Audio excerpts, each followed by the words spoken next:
national sovereignty for countries, European, American, African, post-colonial countries, needs to also include sovereignty, security of the supply of goods and services. We can't be a country that is sovereign if your communication is supplied by a foreign power and you don't even have control over the data that is being collected during the supply of such communication, as is the case right now with countries like South Africa, whereby from the hardware to the software to the hardware, all of them are being supplied by other countries. People have cell phones, and I don't know yet of a cell phone that is made in South Africa. I don't know of any email service that is wholly South African that is loved by many people apart from government, and government as well. I'm not even sure that the servers and everything else are in South Africa.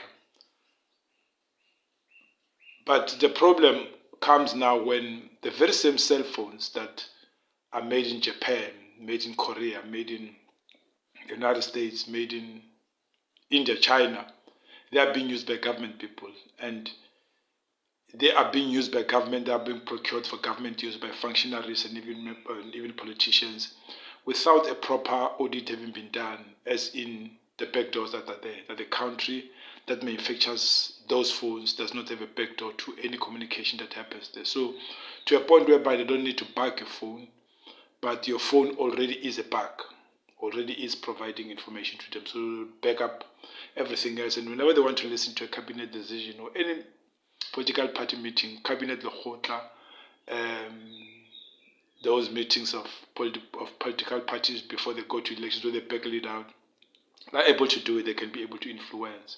Whereby if you're 5 in the room, there's the 6th person. If you're 10, there's the 11th person. And it's the intelligence organization of the country that manufactures that phone.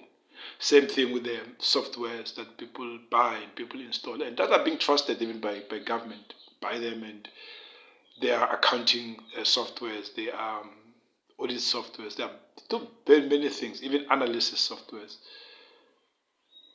And you find that those things are foreign, they're foreign owned, and the country that you belong in, South Africa, does not have that kind of capacity. The capacity that it has, the capacity that's procured from Germany, from Britain, from South Korea, from the United States, from Israel even. So the issue of sovereignty is very, very important, and I'm raising it in regard to the matter of the ambassador in Paris, because when Barack Obama was a senator in the United States back in the days, and the phone that was trending at the time was BlackBerry. Barack Obama had the BlackBerry. BlackBerry was manufactured by Research in Motion, a Canadian company, and took over the world. And he used BlackBerry. He was into tweeting. We remember Barack Obama was a tweeter, Mr. Hope. And so he was tweeting a lot. And when he was running to become, to win the presidential ticket for the Democratic Party in the primaries, he was somebody who was tweeting using his BlackBerry. And I hear that the moment he got the nomination for the ticket for the Democratic Party, and in America, the moment you get the ticket, you are now qualified to receive part of the intelligence briefing that the president gets, because you are a president in waiting. In a way, that's a presumption.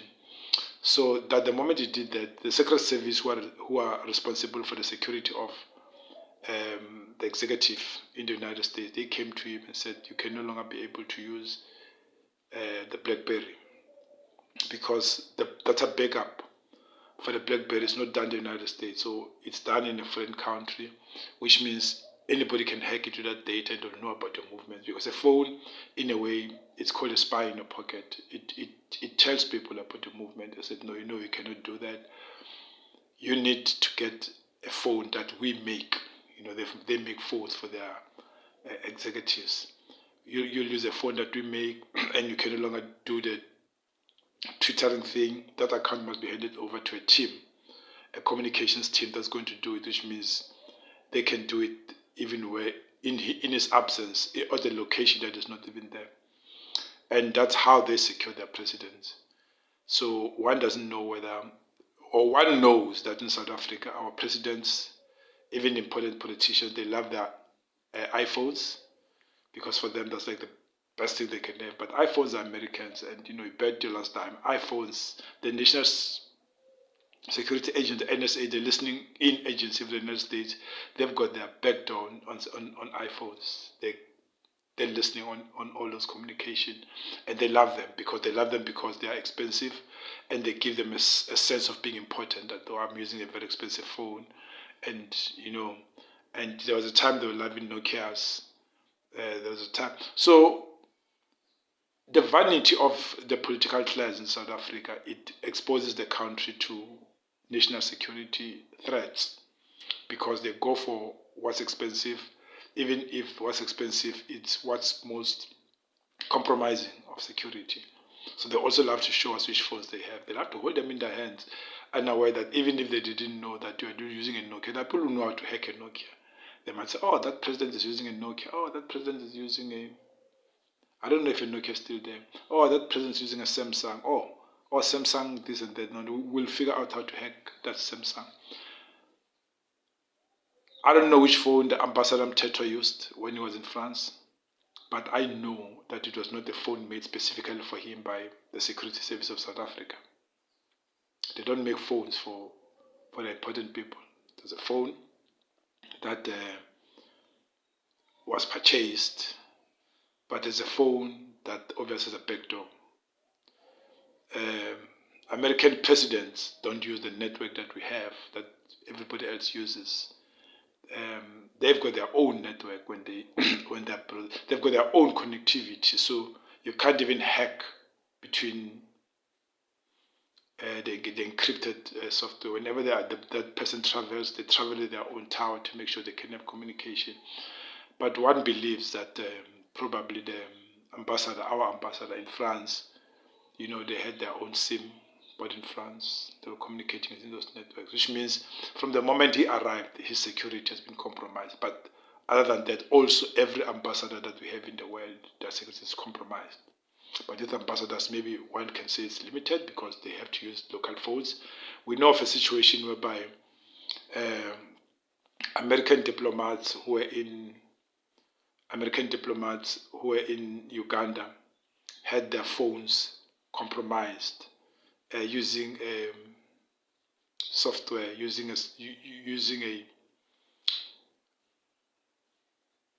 compromise using, I don't want to say software, that one that's made in Israel, that's got installed. It's made in Israel. It was used to compromise the phones of Jamal Khashoggi and many other people. It's used for compromising phones. I just forget the name now, but I'll remember before I'm finished with the post.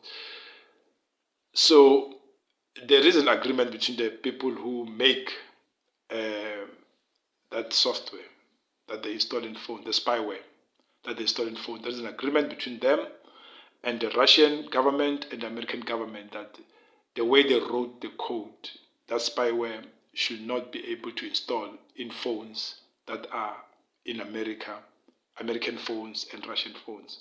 So that spyware can install in every other phone, but not American phones and not British and not Russian phones. So that's an Israeli software company. But so American diplomats based in Uganda had their phones infected. They had their phones infected because they were using a code that's in Uganda. Uganda is not immune from the spyware. So they were using that phone, and they ended up with their phones being compromised. And then when they got to the United States and the phones were audited, they found out there was that virus. That is how that company, the NSO group, that is how they ended up in America being sanctioned.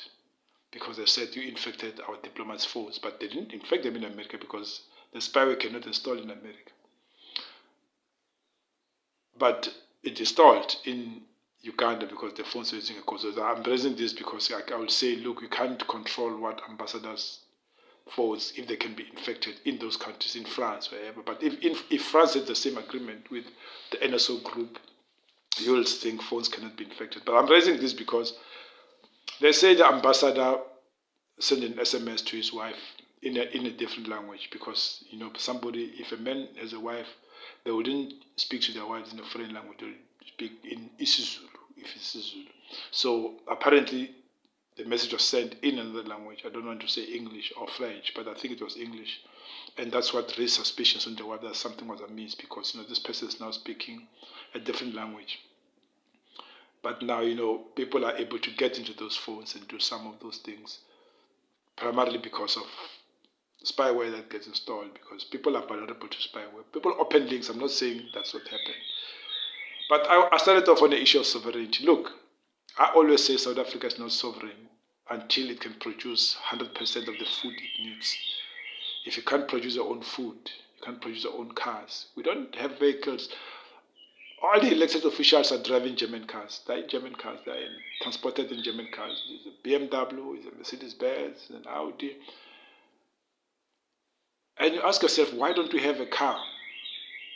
The American president has a car. The French president uses a French brand. The Italian uses a Peugeot. The South Korean.